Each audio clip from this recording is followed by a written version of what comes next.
Round of applause, please. Mr. Andy Edwards to the stage.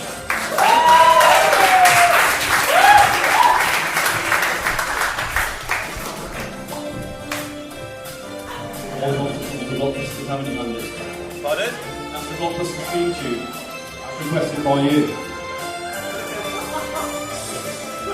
Right, let's come down. You're right. You're right, Scott, how are you? Very well, thank you. I've got a microphone. I've got a microphone. I've got a big voice, you see. I'm going to hand this to Dave. Bass tones, you see. I've got bass tones. So then, It's a bit like the One Show, isn't it? You're going for a different thing today.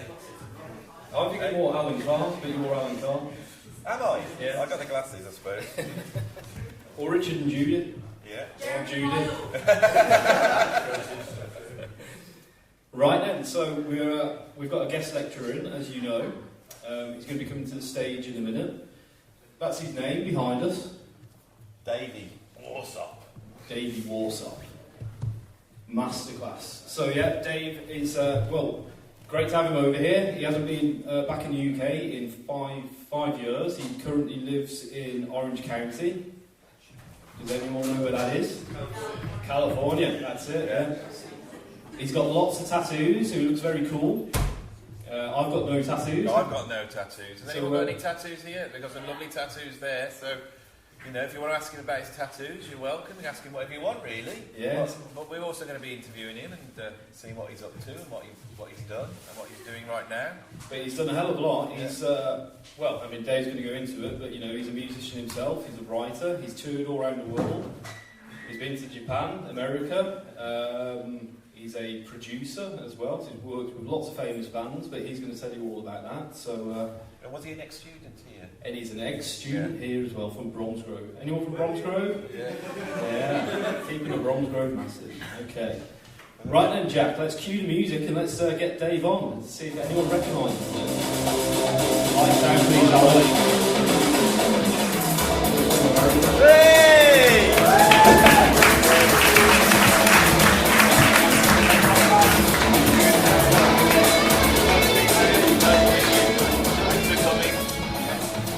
So that was just for you, Dave. That was Miami Vice because you're from nowhere near Miami. You're from Bromsgrove, but you know you live in America. So. Well, I'm very honoured. It's not every day you get walk-on music. I just wish that would happen every day of my life. You know what I mean? Oh, that's what we do here at the college. Everyone's got their own walk-on music. We have every single lesson, don't we? Yeah. So I'll be back tomorrow then. I'm going to hand you the mic though now, Dave. So you don't have to strain your voice anyway. So you know, if you don't want to talk into it, that's absolutely fine. Not a problem. Used to it. There you go.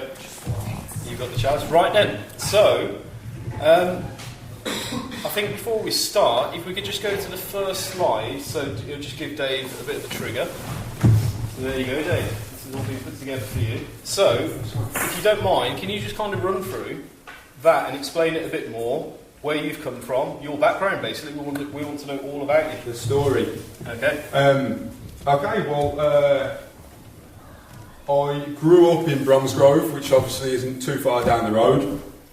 Went to South Bromsgrove High School, always excelled in music. That was the only thing that really ever made sense to me or that I really cared about. I then came over to Kidderminster College, met Scott, spent a couple of years doing the sound engineering, the BTEC audio production.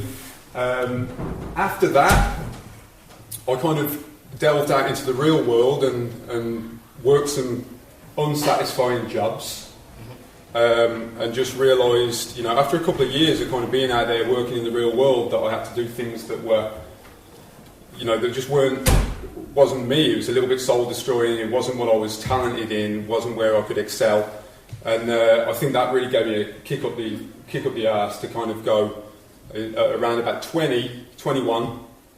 Just, I've got to do music, I need to do something, there's got to be something more than this, I need to really follow that dream. Was always playing in bands. I wasn't doing so much audio stuff, I definitely went more on the performing and writing side of things. And basically just wrote a song in my bedroom that I sincerely believed in, was playing with a band at the time. We thought it was our best song, we went and recorded it.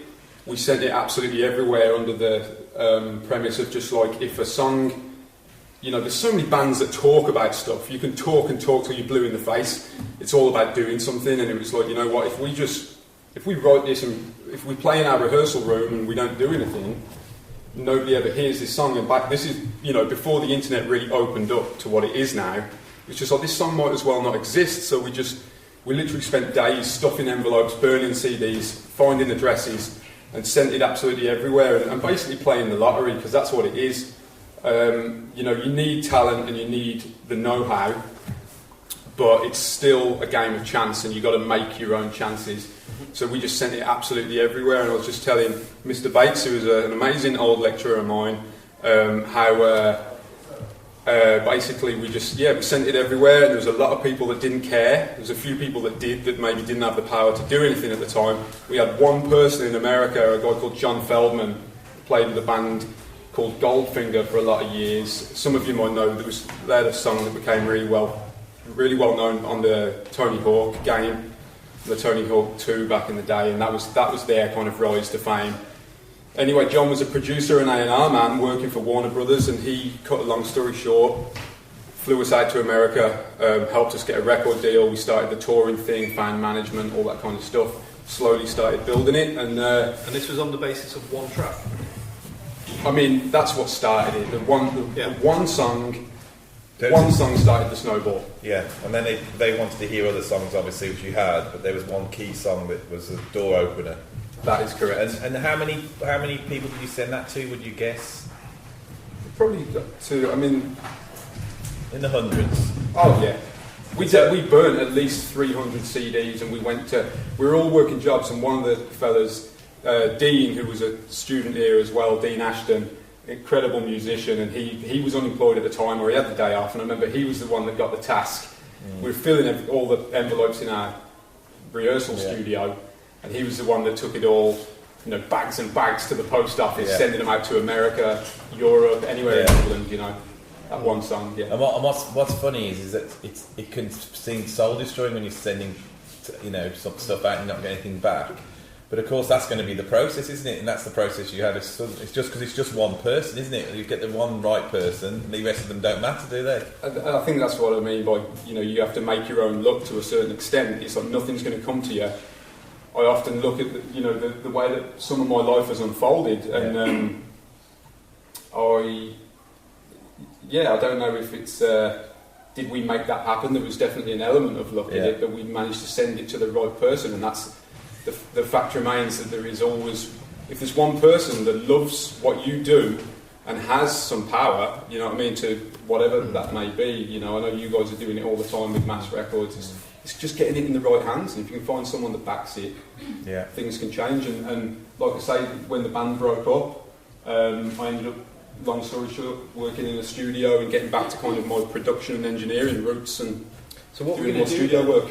If it's okay, I thought we'd cover the band stuff first. So we've got a clip of the band that we're talking about. Was the track Don't Stop the Radio?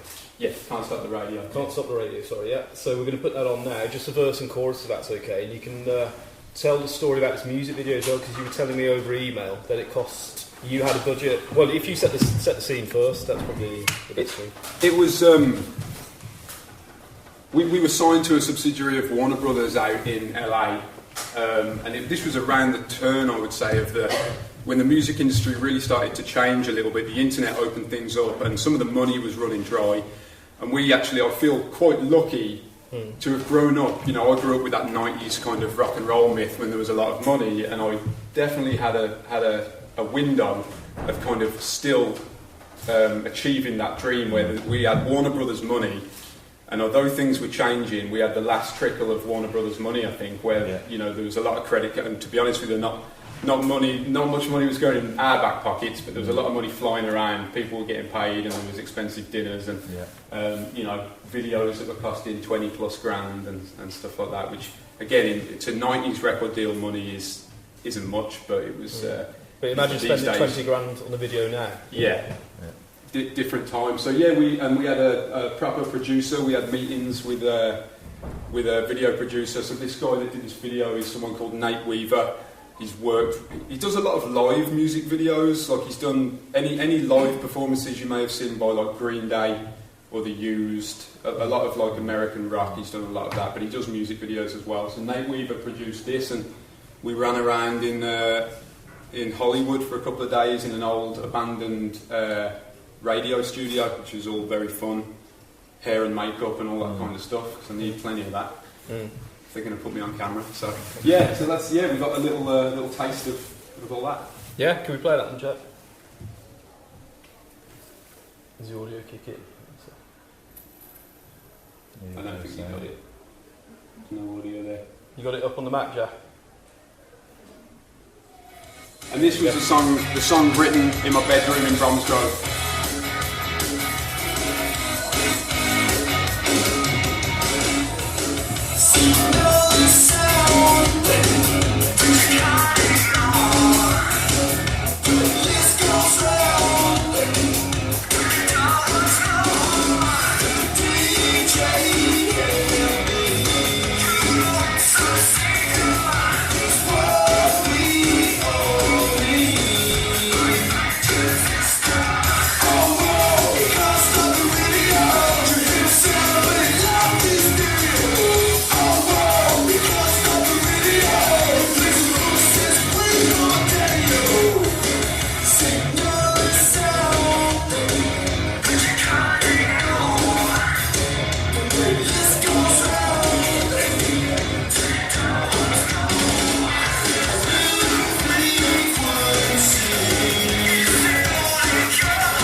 That should give you a taster of Dave's track.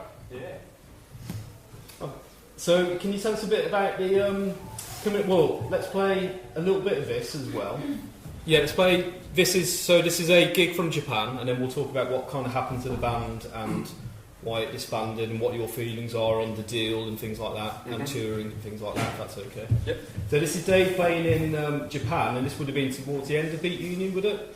This was somewhere in the middle. This was Summer Sonic Festival, which I guess is like a Reading or a Glastonbury or a Coachella out in Japan. Yeah. One of the biggest festivals, yeah.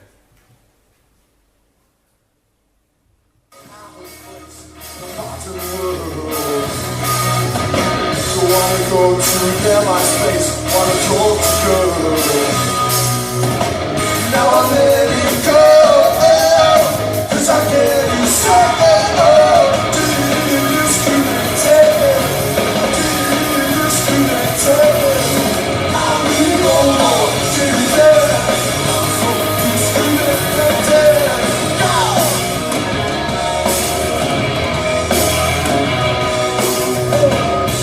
I just don't to breathe in the world of today. And the light, the digital age. I'm to my favorite shelter, alienation, waiting world. Everybody jump with me. Do you disconnect? Do you disconnect? I need no more to take.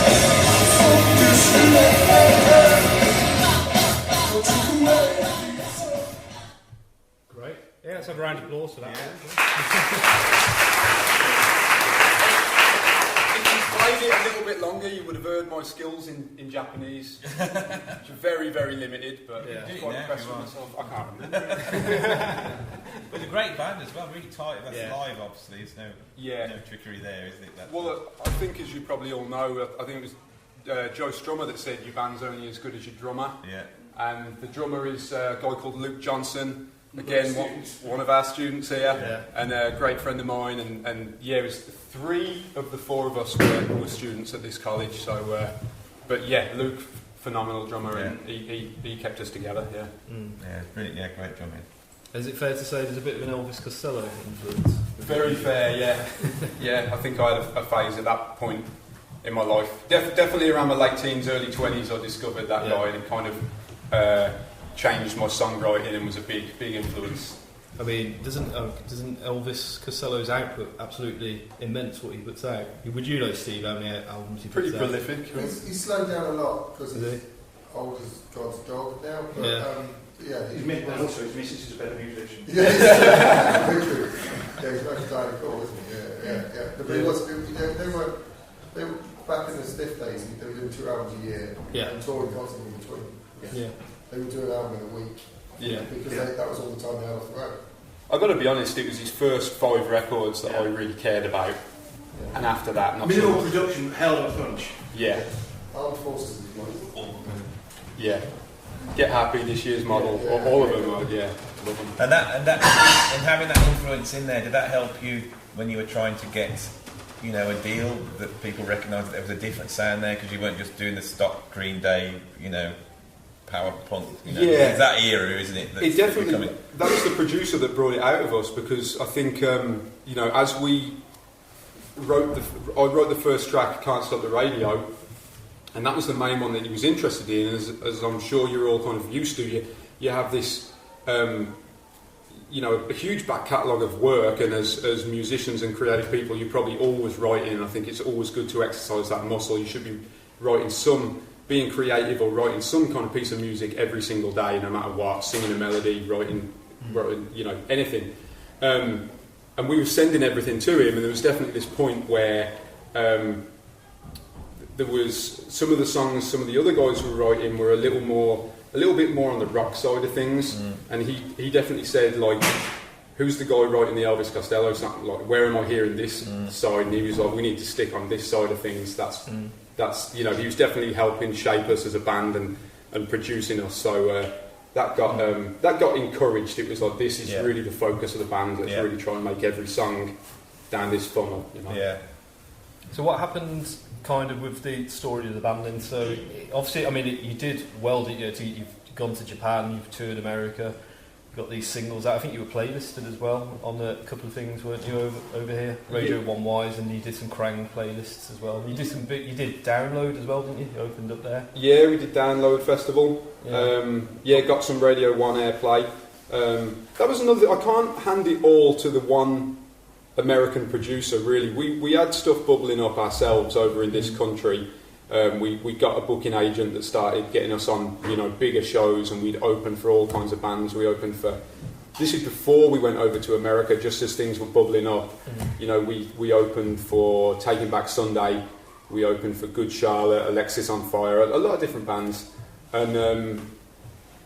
And Radio 1 started playing us. There was a DJ, I'm not even sure if he's on Radio 1 anymore, a guy called Mike Davis, and he was among, when we were sending this song out to absolutely anyone, we were looking, going on, finding anyone, people we didn't even know, go on the Radio 1 website, every single DJ would send, you could send 5 copies to each DJ, do you know what I mean? One every month, and just keep sending it, because they're going to ignore half of them, so you just keep pushing it, you know what I mean? Keep beating the door down. But yeah, there was one radio DJ, Mike Davis, that was the first person. He just, before John Feldman, the American producer, got involved, Mike Davis was playing our song on Radio 1 just as a white label, just because he loved it and believed in it. So there's always a little team connecting the dots that were like helping this band. So how did the trajectory of the band go? Because it's like, you obviously then, you signed and all this, and you must have felt like things are going up and up and up, but then what happens? Because I often talk about this piece what I call the band trajectory. Is there a point where you felt like you've done enough that you could do? I mean, what happened? I think we just we exhausted some of the resources in England. We played with our agent was pushing us. We were opening up for every American band that came around. Touring up and down the country. We played big London shows. Kerrang started to feature us. We had a couple of features in Kerrang magazine. Again, I'm sure blogs and stuff are maybe a bit more important these days, but back when the physical magazine was, a weekly was very important. Stuff like that was happening. We were getting a little bit of a push in other magazines, and we had a couple of labels. Every label had come to see us, and it was just like I say, it was a bad point for the music industry where people had less money and they were less willing to take chances, and we just never... The interest was there, but it just didn't happen for us in the UK, and we had a couple of bits of interest in America, and we ended up signing with an American label. So we kind of we kind of went out there for a good year of like really solid touring, just gone for like a year. Just so they get an idea. What do you say you went out there? What does that involve? Was it like they went, we've got some houses for you to live in America, we'll buy you a plane ticket, or was it like, do you want to come to America? What actually happens when that happens? Okay, it was like I say, it was the turn of the music industry. There wasn't a massive amount of money. But there was enough money. We weren't getting paid in advance, so we weren't, paying our rent back home. At this point, I'm just leaving. I'm basically living with my mum, and I just take off for a year and a half. Leave my job. We get flown out there, so like flights are covered. Yeah. The record label actually had like an apartment, like a loft up the top of it where bands would stay. So we had a place to live. We had a small team that was, like I say, funded and owned by Warner Brothers. So we get flown out there, and we had enough money in our deal to kind of buy us an American backline. So it was like, here's new gear, here's new drums. We got a few endorsements come in. Here's your van, here's your trailer. So that's what it was. We weren't in tour buses or anything like that. It was still show money. It was an independent that Warner owned, so we weren't thrust into the mainstream or anything. So what was that decision like? I mean, you as a band, they didn't offer it you, and you went, oh yeah, that's what we're doing. It must, because obviously you live in England, so there's a wrench, isn't there? What was that like? I mean, was there anyone in the band who didn't want to do it, or was There was. Yeah, there was definitely a few disagreements, because at this point we'd been offered a few different deals, and to give a little bit of backstory, we got offered one deal that we didn't feel was right for us, so we turned it down. We got offered another deal, which we were right at the point of like literally signing our record contract, and this was another Warner-owned label, and the label closed down literally a week before we were like a couple of days before we were about to like put pen to paper. And it's for the best. I remember being a little bit crushed at the time, but that was for the best. Otherwise, we might have been locked into some weird contract and maybe never made our record or whatever. And then about 6 months later, another label jumped on us, and there was some disagreements. Our manager advised us, because a manager is always there to fight for you and your best interests, and it can be a little bit to the negative side, where they will fight for you that much that their job is to get the very best for you. So if you like, a manager is almost never ever satisfied and saying, you're worth $1 million, you need this, you need that. And it was definitely up to us. Like I say, he advised us not to sign this contract, and we felt a little bit at the end of our ropes, like there's an opportunity right here. We've had like a few ups and downs. Every label's been to see us. We've been offered a couple of deals. They didn't work out. We were, to be quite honest, we were pretty much broken up. When that deal came about, we were ready to split up and try something else, and it came about, so we just said, let's just grab it with both hands. And it was like, I would still to this day say that in a lot of ways we were a little bit ripped off by that contract. There was a lot of bad sides to that contract, but in terms of the life story and where it led me, I always say that was like, the best and the worst deal that I ever signed. And if I had any advice, I would probably say, a lot of people probably wouldn't say this, but for my story, I'd say sign anything. If the opportunity is there, and you haven't got five, if you've got 5 other people with a better deal biting your hand off, then do that. But if you've got one shot or one opportunity, just take opportunities, man, and get out there and see what happens. And you might get ripped off, but it will lead to something good down the line, and the people you will meet and stuff like that. So, which kind of leads us, I guess, onto the next chapter. So after Beat Union finished, what happened with Beat Union? Short story on that one. The label, it was right around the fall of like the economy.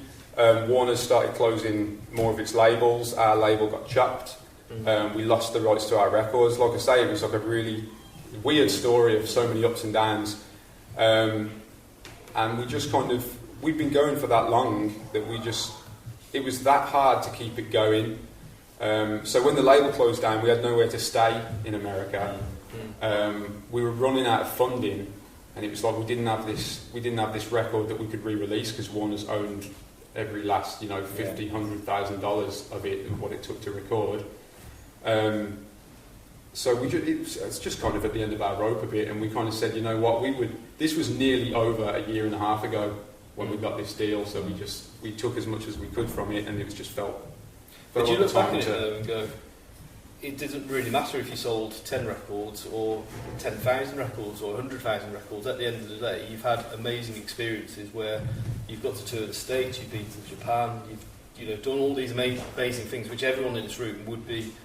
Yeah, when you're a kid, look sort back of on it thing, like that. you go, if I ever do that, then I'll have made it. Yeah, That's the so- way you see it. But then when you do it, you go, well, I've still- done that now. What do I do next? It's, Yeah. Do you still look at it and go, well, I'm glad we had those experiences, and it's all a positive, really, the way I would still see it. Yeah, definitely. It was all a positive, and I just say go with following your gut, and if your gut says to take chances, because there was some people that said, why are you splitting the band up? You're doing so well. Mm. And there would be some people telling me that, like, yeah, it's probably the right move. You're locked, there's some grey areas with this contract, and I was locked into this Warner Brothers contract for a couple of years. And the next band that I did, the manager had to deal with some stuff to get, because I guess there was a thing where Warner Brothers owned anything that I created, and it's like there's an evil side to it like that, Mm. But yeah, it was just following the gut and just saying it's time.